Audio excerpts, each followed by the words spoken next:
मेरा नाम अनुषा है। मैंने एक ऐसे परिवार में जन्म लिया था जो लोग अमीर थे, मॉडर्न ख्यालात के थे, आज की जनरेशन के हिसाब से चलने वाले थे, मगर ऐसे बिल्कुल भी नहीं थे जो अपनी बेटी की फीलिंग्स को समझ सकते। मेरे पेरेंट्स चाहते थे कि मैं इंजीनियर बनूं या फिर कुछ ऐसा करूं जिससे उनका नाम और रेपुटेशन ऊंची हो जाए, लेकिन मेरी खुशी जिसमें थी, मेरे पेरेंट्स उसके लिए बिल्कुल भी राज़ी नहीं थे।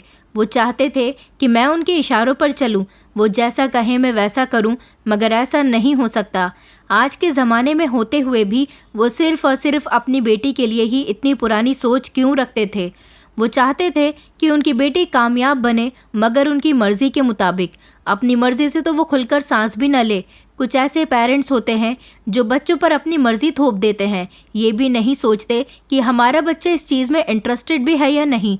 वो तो कुछ और चाहता है, लेकिन हम अपनी मर्ज़ी के मुताबिक ज़बरदस्ती उससे अपनी मर्ज़ी का काम करवाने के लिए जब उसके साथ सख्ती से पेश आते हैं तो वो डिस्टर्ब हो जाते हैं। मेरा सपना था कि मैं एक फ़ोटोग्राफ़र बनूं, क्योंकि मुझे मैक्रो फ़ोटोग्राफ़ी और नेचर फ़ोटोग्राफ़ी का बहुत शौक़ था। मैं अपनी फैमिली के साथ बचपन में कहीं भी घूमने के लिए जाती थी तो अपने दादाजी का दिया हुआ वो कैमरा ज़रूर लेकर जाती थी जो उन्होंने मेरी 10वीं बर्थडे पर मुझे गिफ्ट किया था। वो कैमरा मेरे दादाजी जर्मन से लेकर आए थे। बस उसके आने के बाद से ही मुझे फ़ोटोग्राफ़ी का शौक़ हो गया था। मेरी फैमिली को शुरू से ही हिल स्टेशन जाने का बहुत शौक़ था, इसलिए मैं अपना कैमरा साथ ले जाती और वहाँ जाकर नेचर की अच्छी अच्छी फ़ोटोज़ क्लिक करती थी। पहाड़ों की खूबसूरती मैं अपने कैमरे में उतार लिया करती थी। अपनी फैमिली का फ़ोटो शूट भी मैं खुद ही किया करती थी। मैं चाहती थी कि इंटर कंप्लीट करने के बाद मैं डिजिटल फ़ोटोग्राफ़ी का कोर्स कंप्लीट करूं, लेकिन मैंने जब अपनी फैमिली को अपनी चॉइस के बारे में बताया तो सभी लोगों ने इनकार कर दिया था, क्योंकि उनके मुताबिक फ़ोटोग्राफ़र कोई मायने नहीं रखता था। मेरी फैमिली में हम 5 लोग थे। मेरे दादाजी की डेथ तब हुई थी जब मैं 12 साल की थी। मुझे मेरी फैमिली में सबसे ज़्यादा प्यार मेरे दादाजी करते थे। उनके जाने के बाद तो जैसे मुझे अपने घर का माहौल ही बदला हुआ सा लगता था। कहते हैं ना कि जब बड़े बुजुर्ग घर में होते हैं तो घर का माहौल सुखद और शांति में होता है, लेकिन जब घर के बुजुर्ग का साया घर से उठ जाता है तो जिसका जो मन चाहे वो ऐसा करने लगता है। मेरे परिवार में सबको अपनी मर्जी के मुताबिक जीने की परमिशन थी, सिवाय मुझे छोड़कर, क्योंकि मैंने एक ऐसा सपना देखा था जो शायद मेरे परिवार वालों की नज़र में कोई मायने नहीं रखता था। मेरा सपना पूरा होने से उन लोगों का नाम ऊंचा नहीं होता। मेरे दादाजी, जो कि एक बहुत बड़े बिजनेसमैन थे, उन्होंने मेरे पापा को बिजनेसमैन और मेरे चाचा को लॉयर बनाया था। मेरे बड़े भैया एक काबिल डॉक्टर बन गए थे, जिनका शहर में बहुत नाम था। उनका खुद का अपना अस्पताल था। मेरे छोटे भैया का शहर में अपना ही बड़ा सा होटल था, वो उस होटल के मालिक थे। मेरी दीदी, जो हम सारे बहन भाई में सबसे बड़ी थी और अब तो उनकी शादी भी हो गई है, वो शहर के सबसे बड़े स्कूल की प्रिंसिपल हैं, और जिनसे उनकी शादी हुई है वो शहर के आईपीएस ऑफिसर हैं। हमारी फैमिली में सभी लोग किसी न किसी काबिल थे। मेरी फैमिली का अपना ही एक स्टैंडर्ड था। बड़े सारे भाई बहन इतने काबिल थे, इसीलिए मेरे पेरेंट्स चाहते थे कि मैं शहर की सबसे बड़ी इंजीनियर बनूं, जो अपना और अपनी फैमिली का नाम ऊंचा करे, जिससे ये साबित हो कि हमारे परिवार के सभी लोग किसी न किसी काबिल हैं। फोटोग्राफी में भी अच्छा करियर था, लेकिन मेरे पेरेंट्स को लगता था कि फ़ोटोग्राफी में कोई करियर नहीं है। मेरे पेरेंट्स को ये नहीं पता था कि मैं एक लड़की हूँ। करियर बनाकर मुझे क्या करना था।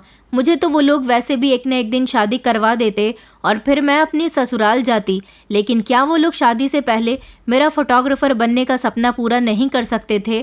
फ़िलहाल फैमिली ने मुझ पर बहुत प्रेशर डाला हुआ था कि मैं अपने सपने को देखना छोड़ दूं, जो कि कभी पूरा नहीं हो सकता। जो मेरे पेरेंट्स कहते हैं मुझे वही करना होगा। मेरा एडमिशन शहर के बेस्ट इंजीनियरिंग कॉलेज में करवाया गया था। ये एक ऐसा कॉलेज था जहाँ पर आसानी से एडमिशन भी नहीं होता था, लेकिन मेरे पापा की पहुँच बहुत दूर दूर तक थी और ढेर सारा पैसा था। यही वजह थी कि उनके लिए कुछ भी इम्पॉसिबल नहीं था। वो हर काम चुटकियों में कर सकते थे।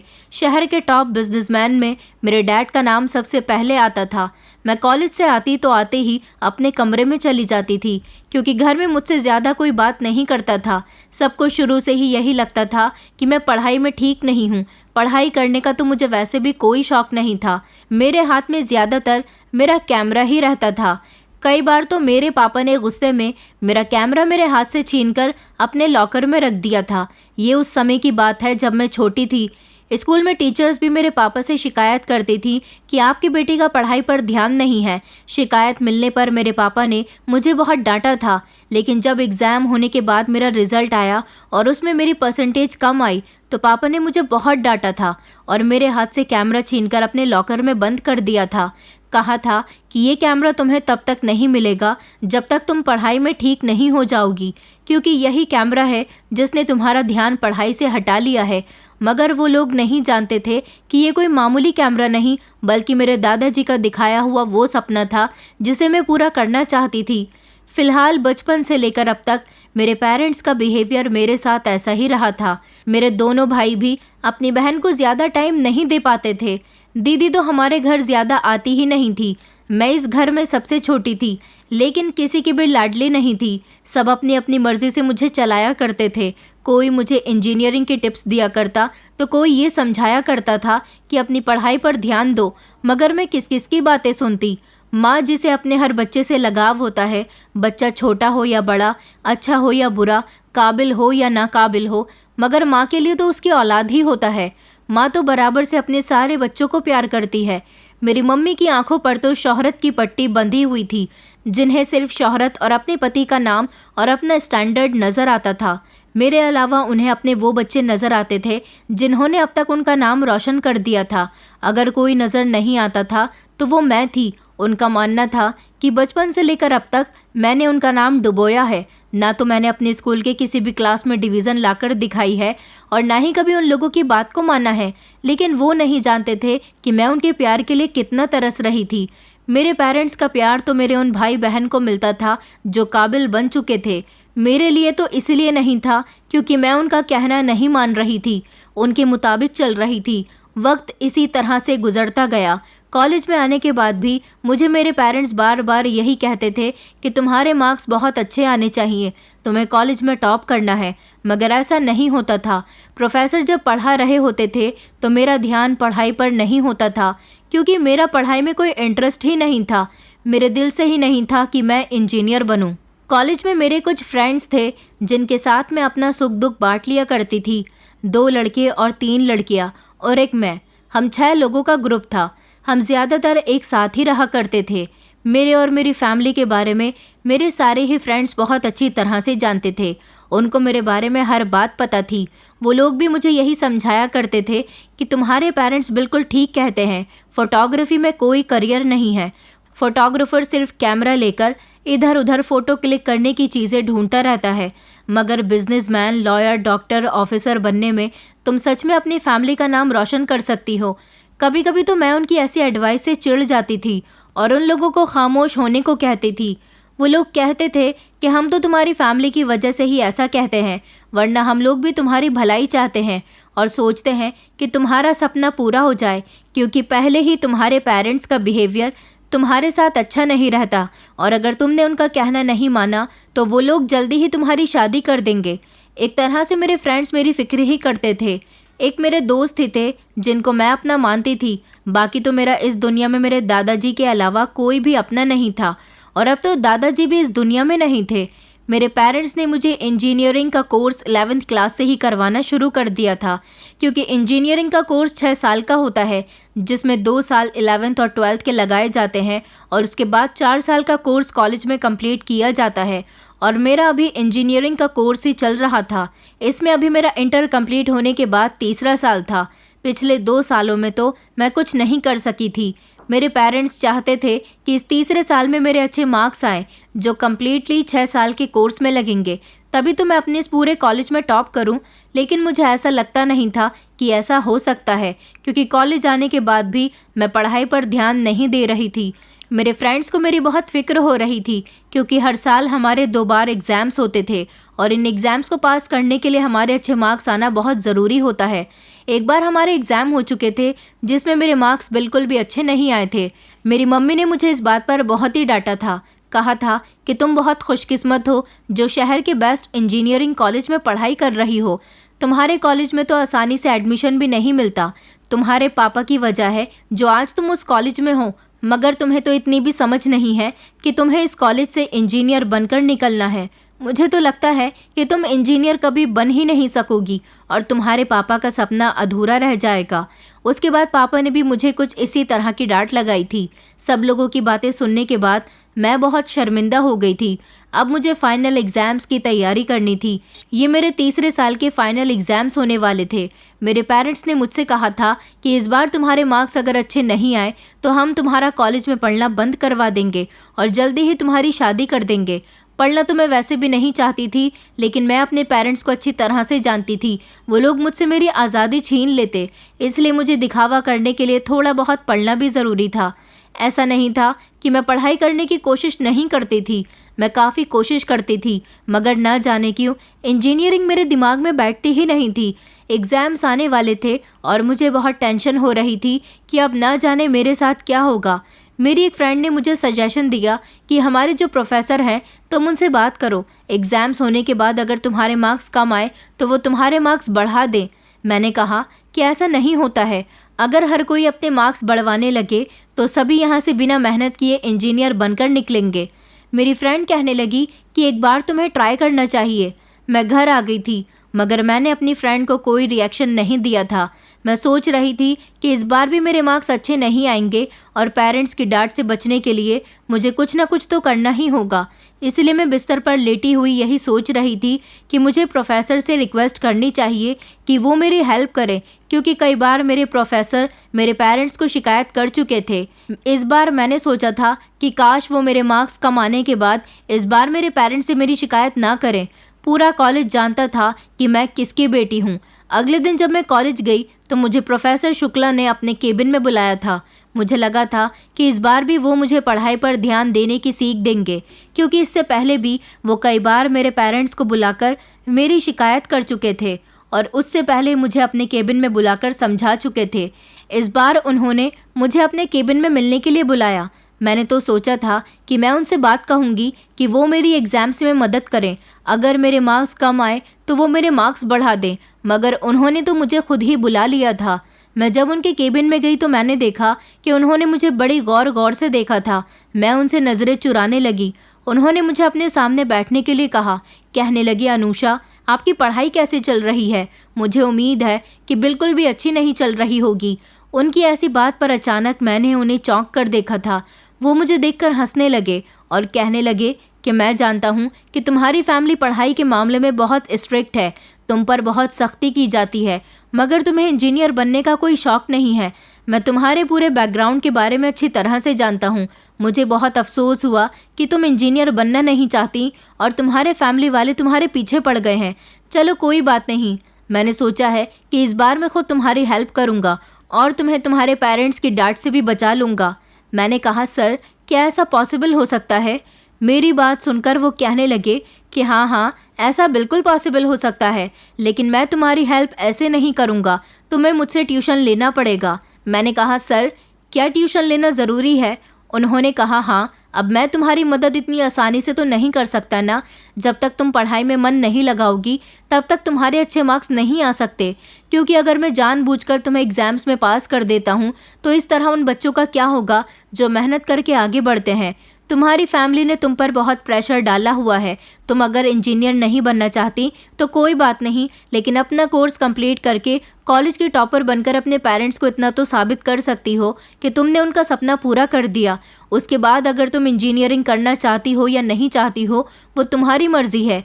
सर की बात मुझे समझ में तो आ रही थी। मैंने सोच लिया था कि अगर सर मेरी हेल्प करना चाहते हैं और वो मुझे अपने तरीके से अलग से पढ़ाना चाहते हैं तो मैं उनके पास ट्यूशन लेने के लिए भी जा सकती हूँ। इसलिए मैंने प्रोफेसर से कहा था कि ठीक है, मैं एक्स्ट्रा क्लासेस के लिए तैयार हूँ। सर ने कहा कि एक्स्ट्रा क्लासेस मेरे घर पर होंगी, इसलिए तुम्हें कल से रेगुलर मेरे घर पर आना है। अगले दिन मैं प्रोफेसर के घर पर एक्स्ट्रा क्लासेस लेने के लिए चली गई थी। मैं बहुत खुश थी कि जो काम मैं प्रोफेसर से खुद करवाना चाहती थी उसका ऑफ़र उन्होंने मुझे अपनी तरफ से खुद ही दे दिया था। इससे बड़ी खुशी की बात मेरे लिए और क्या हो सकती है। मैं जब प्रोफेसर के घर गई तो मैंने देखा कि प्रोफेसर के घर में कोई भी नहीं था। उनका छोटा सा घर था। मैं अपने ड्राइवर के साथ वहाँ नहीं गई थी, मैं अकेली ही चली गई थी, क्योंकि मैं अपने पेरेंट्स को दिखाना चाहती थी कि आपकी बेटी मेहनत कर रही है। मैं उनको ये बात साबित नहीं करना चाहती थी कि प्रोफेसर की वजह से मेरे मार्क्स अच्छे आए हैं। मैं प्रोफेसर के घर गई तो मैंने देखा कि वहाँ पर मेरे अलावा कोई भी नहीं था। पूरा घर खाली पड़ा हुआ था। मैंने प्रोफेसर से कहा कि सर, यहाँ पर तो कोई भी नहीं है। आपने कहा था कि आपके पास और भी स्टूडेंट क्लासेस लेने के लिए आते हैं। उन्होंने कहा कि हाँ, कुछ स्टूडेंट्स आते हैं, मगर आज वो नहीं आए हैं। मैंने कहा सर, मैंने सुना है कि आप मैरिड हो, तो फिर आपकी फैमिली कहाँ है? उन्होंने कहा कि मेरी फैमिली कुछ दिनों के लिए शिमला गई हुई है, कॉलेज की वजह से मैं नहीं जा सका। तुम दरवाजे पर क्यों खड़ी हो? आओ, अंदर आओ।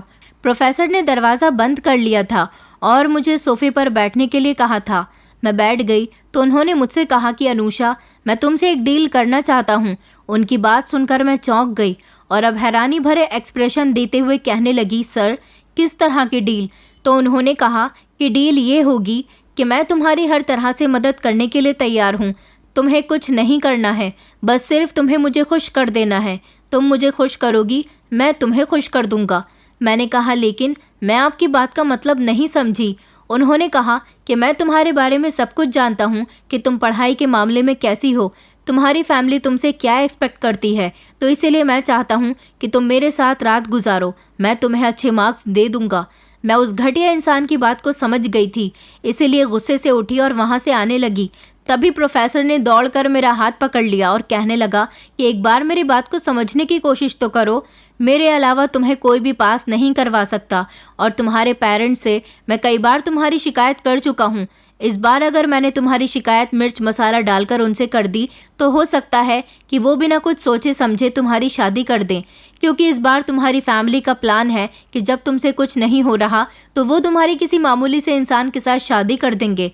आखिर उनकी एक बेटी ऐसी निकलेगी जिसने अपना करियर ही नहीं बनाया, तो बिना करियर बनाए, बिना उनका नाम रोशन करे ही ससुराल को चली गई।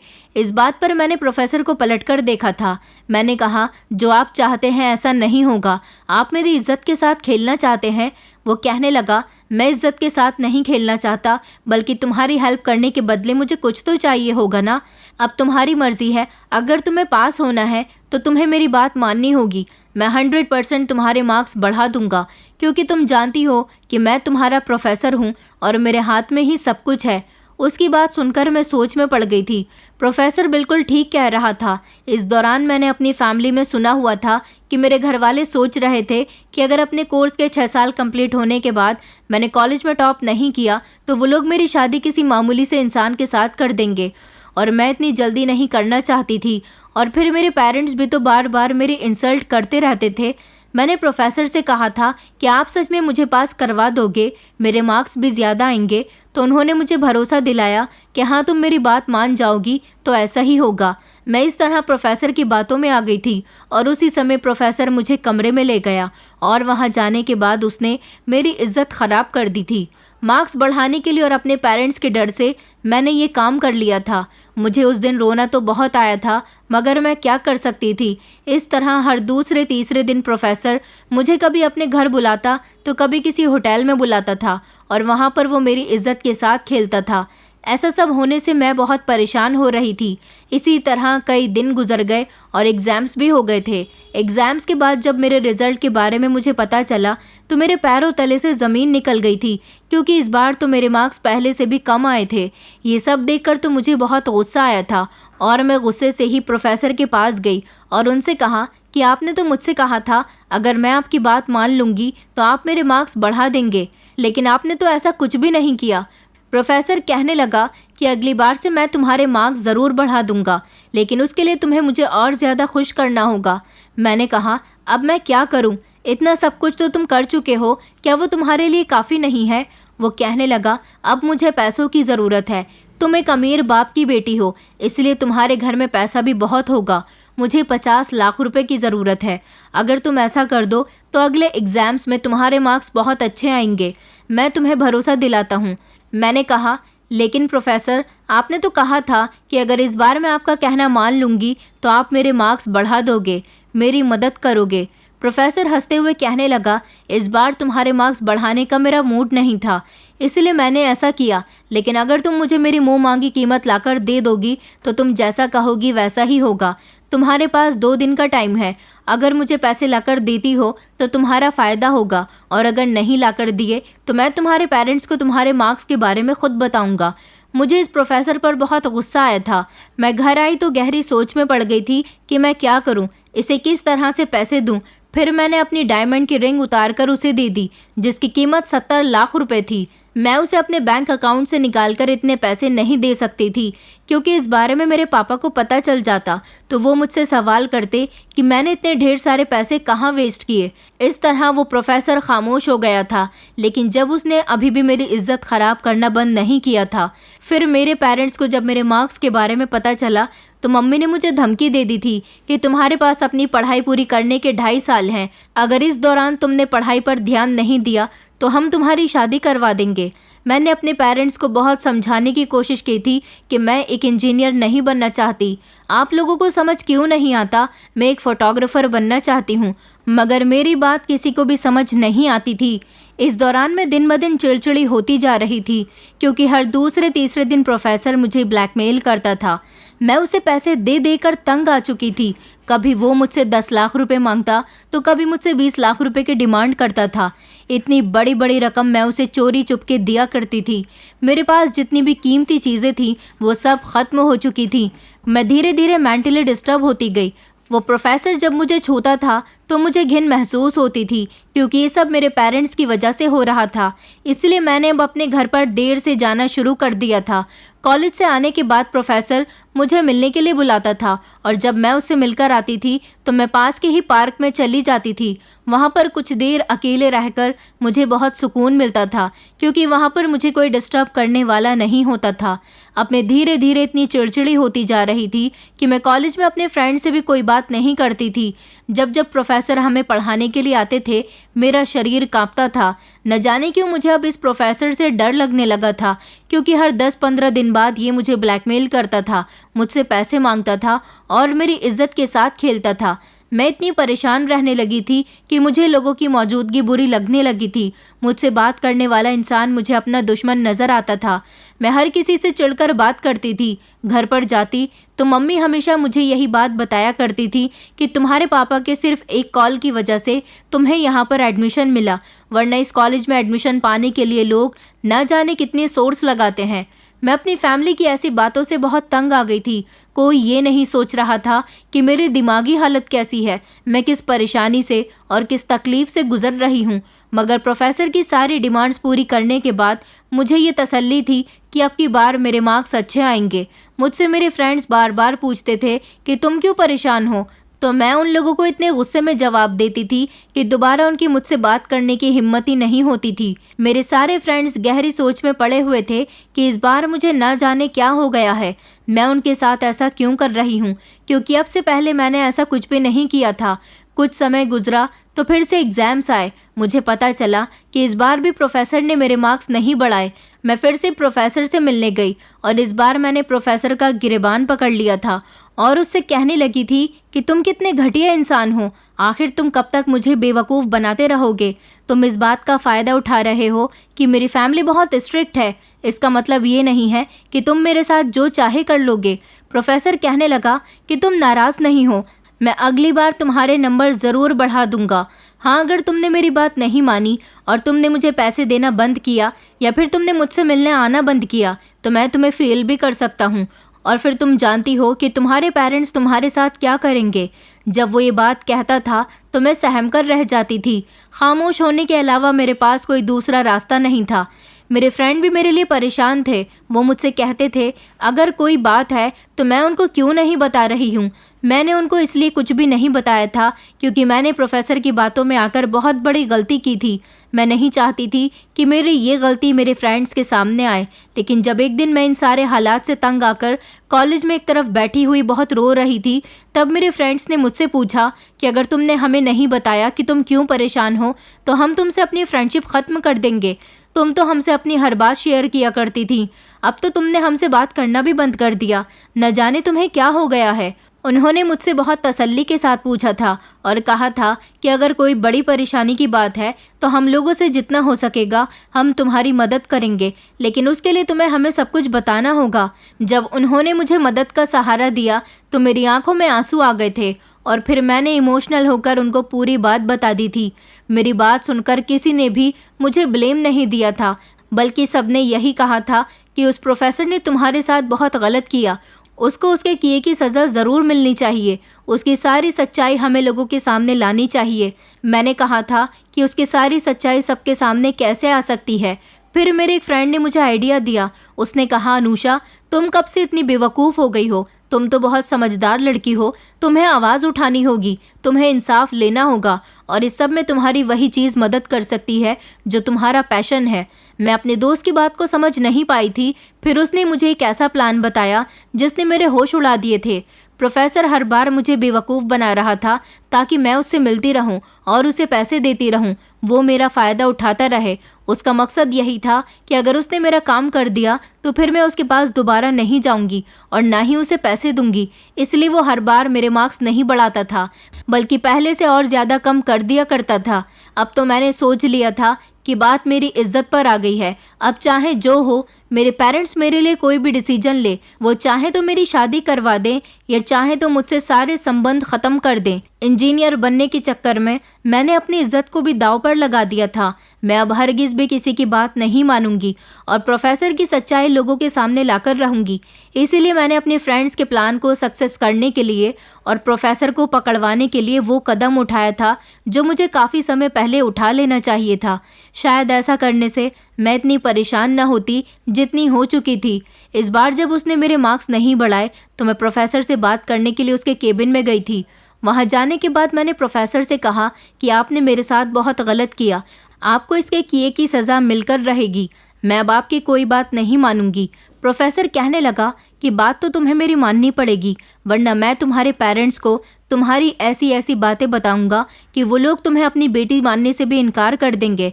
बता दूंगा कि तुम कॉलेज में पढ़ने नहीं आती, बल्कि लड़कों के साथ अफेयर चलाने आती हो। बल्कि तुमने तो मुझे भी कई बार अपने प्यार के जाल में फंसाने की कोशिश की है ताकि मैं तुम्हारे मार्क्स बढ़ा दूं। मैं तुम्हारा पूरा बैकग्राउंड जानता हूं। तुम बहुत अमीर हो, इसीलिए मैंने जानबूझकर तुम्हें अपनी बातों में फंसाया। मुझे पता चला था कि तुम्हारी फैमिली बहुत स्ट्रिक्ट है, इसलिए तुम्हें फंसाना मेरे लिए बहुत आसान हो गया था।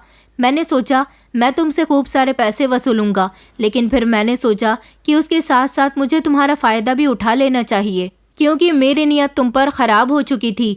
ऐसा मैं नहीं बल्कि कॉलेज के काफ़ी सारे प्रोफेसर हैं जो ये काम करते हैं। हम लोगों का अपनी सैलरी से भला नहीं होता, इसलिए हमें पैसे कमाने के लिए और अपना जी भरने के लिए इस तरह के काम करने पड़ते हैं। अगर तुमने मेरी बात नहीं मानी या कोई भी गलत कदम उठाने के बारे में सोचा तो तुम्हारे लिए अच्छा नहीं होगा। तुम्हारे तो पेरेंट्स से तुम्हारे अपने नहीं हैं, उनको अपनी बेटी पर भरोसा ही नहीं है, इसलिए मैं तुम्हें आसानी से बदनाम कर सकता हूँ। मैं तुम्हें इस पूरे कॉलेज में कहीं मुंह दिखाने के लायक नहीं छोड़ूंगा और फिर तुम्हारे पेरेंट्स तुम्हारे साथ बहुत बुरा सलूक करेंगे। थोड़ा ही वक्त गुजरा था कि मेरे फ्रेंड्स के साथ साथ काफ़ी सारे स्टूडेंट्स प्रोफेसर के केबिन में आ गए और कुछ लड़कों ने प्रोफेसर का कॉलर पकड़ लिया। उन सबको देखकर प्रोफेसर घबरा गया था और उसने चिल्लाना शुरू कर दिया। कहने लगा कि तुम लोग मेरे साथ ये कैसी बदतमीजी कर रहे हो? तुम नहीं जानते, मैं तुम लोगों को कॉलेज से रस्टिकेट करा सकता हूँ। मैं खामोशी से ये सब कुछ देख रही थी, मगर मेरे चेहरे पर मुस्कान थी, क्योंकि मैं जानती थी कि अब प्रोफेसर के साथ क्या होने वाला है। प्रोफेसर अपनी सारी सच्चाई पूरे कॉलेज के सामने उगल चुका था। मैं हिडन कैमरा अपनी शर्ट के बटन में लगाकर आई थी, जिसको प्रोफेसर नहीं देख सका था, और हम दोनों की बातों के दौरान उसने अपनी सारी सच्चाई अपने मुंह से बयान की थी। ये कैमरा कॉलेज कैंपस में लगे हुए सारे ही LED से कनेक्ट था, इसीलिए कॉलेज के सारे स्टूडेंट और प्रोफेसर उसकी ये वीडियो लाइव देख रहे थे और इस तरह प्रोफेसर की बहुत बदनामी हुई थी। स्टूडेंट प्रोफेसर को खचेड़ते हुए कैंपस तक ले आए थे और वहां लाने के बाद उन्होंने प्रोफेसर की खूब धुलाई की, क्योंकि ऐसे प्रोफेसर जो स्टूडेंट्स की मजबूरी का फ़ायदा उठाते हैं मार्क्स बढ़ाने के चक्कर में, वो उनके साथ गलत करते हैं। प्रोफेसर ने अपने बयान में कॉलेज के कुछ ऐसे दूसरे प्रोफेसर्स का भी नाम ले दिया था जो स्टूडेंट के साथ उनकी मजबूरी का फ़ायदा उठाकर गलत करते हैं। कॉलेज के प्रिंसिपल के सामने भी सारी सच्चाई खुलकर आ गई थी कि उनके कॉलेज में ये सब क्या हो रहा है। टीचर्स पढ़ाई के बहाने स्टूडेंट्स के साथ गलत काम कर रहे हैं। उस प्रोफेसर को सारे ही स्टूडेंट्स ने इतना मारा था कि उसकी हालत ख़राब हो गई थी और प्रिंसिपल ने भी पुलिस को कॉल कर दी थी। पुलिस आई और पुलिस को सारी बात बताई गई और पुलिस ने वो वीडियो भी देखा जिसमें प्रोफेसर अपनी सारी सच्चाई उगल रहा था। इसके बेस पर पुलिस ने उसे अरेस्ट कर लिया और मुकदमा चलने लगा था। ये खबर पूरे शहर में आग की तरह फैल गई थी। यहाँ तक कि ये खबर मेरे घर पर भी चली गई थी। मेरे घर वालों को जब ये बात पता चली तो उन लोगों ने मुझसे फिक्र जतानी जाहिर कर दी थी। हालांकि मेरे पापा ने उस प्रोफेसर को कड़ी से कड़ी सज़ा दिलवाई थी। कॉलेज के बाकी सारे उन प्रोफेसर्स को भी अरेस्ट कर लिया गया था जो पहले से ही ये काम कर रहे थे, और कॉलेज के पूरे स्टाफ को बदल दिया गया। अब कॉलेज में ईमानदार स्टाफ की अरेंजमेंट की जाने लगी। मेरे पेरेंट्स जो कि पहले मुझ पर गुस्सा करते थे, इस हादसे के बाद उन्हें रियलाइज़ हुआ कि हमारी बेटी ने इतना बड़ा कदम सिर्फ और सिर्फ हमारी वजह से उठाया था। हमारी बेटी कितनी तकलीफ से गुजर रही थी और उसने हमें भनक तक नहीं होने दी, खुद ही सब कुछ झेलती रही।